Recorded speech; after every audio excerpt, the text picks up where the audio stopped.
Autrefois, j'étais marchand. Je croyais que la richesse se trouvait dans les coffres, dans les terres, dans les cargaisons de soie et d'épices. Jusqu'au jour où, au bord de la ruine, un philosophe m'a tendu un rouleau. Il ne contenait pas un secret de commerce, mais une carte bien plus précieuse, le chemin de la vraie richesse, celle que personne ne peut vous voler. Aujourd'hui, je vais vous parler non pas de 10 dépenses, mais de 10 brèches dans votre citadelle intérieure.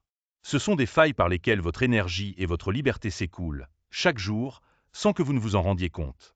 La 10e est la plus perfide, car elle vous berce d'une illusion de sécurité. Écoutez bien cette histoire. Brèche numéro 1, le tribut mensuel aux fantômes. Imaginez que vous payiez chaque mois un tribut à des esprits. Netflix, Amazon, Disney.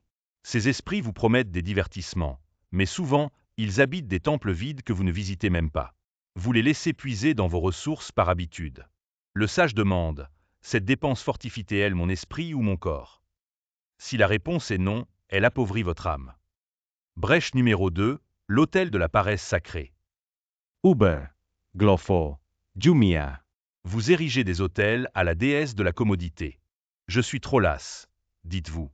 Mais chaque offrande à cette déesse est un pacte où vous échangez votre indépendance contre un plat qui, préparé de vos mains, vous aurait coûté 10 fois moins.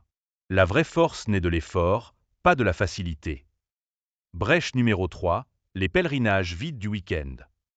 Vous suivez la foule, chaque semaine, vers les mêmes temples du bruit et de l'oubli, les bars, les boîtes.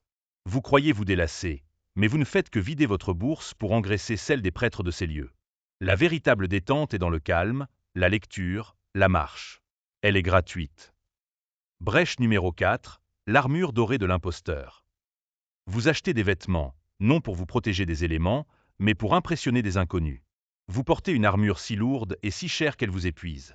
Le vrai respect ne se gagne pas avec du tissu, mais avec la fermeté de votre caractère et la droiture de vos actions. Brèche numéro 5, le miroir aux alouettes technologiques. Vous poursuivez le dernier téléphone comme un chasseur poursuit un reflet. L'ancien fonctionnait, mais vous avez été ensorcelé par le chant des sirènes du nouveau. Le sage utilise un outil jusqu'à ce qu'il rende l'âme.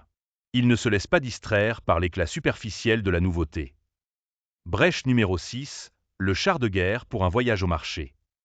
Vous achetez un char de guerre pour aller chercher du pain. Une voiture bien trop puissante, bien trop chère, pour de simples trajets. Elle dévore vos ressources en argent et en soucis. La modération dans vos possessions est le premier pas vers la légèreté d'esprit. Brèche numéro 7, le jardin d'autrui trop arrosé. Vous dépensez sans compter pour une relation, croyant que l'amour se mesure au nombre de cadeaux. Vous arrosez un jardin qui n'est pas le vôtre, au point que votre propre terre s'assèche. Une relation saine est un échange, pas un tribut. Si elle vide votre coffre, elle vide aussi votre âme. Brèche numéro 8, les amulettes inutiles de l'ennui. Vous achetez par ennui, par pulsion. Des gadgets, des bijoux, des objets qui perdent tout leur sens une fois la frénésie passée. Appliquez la règle des 7 lunes, attendez 7 jours.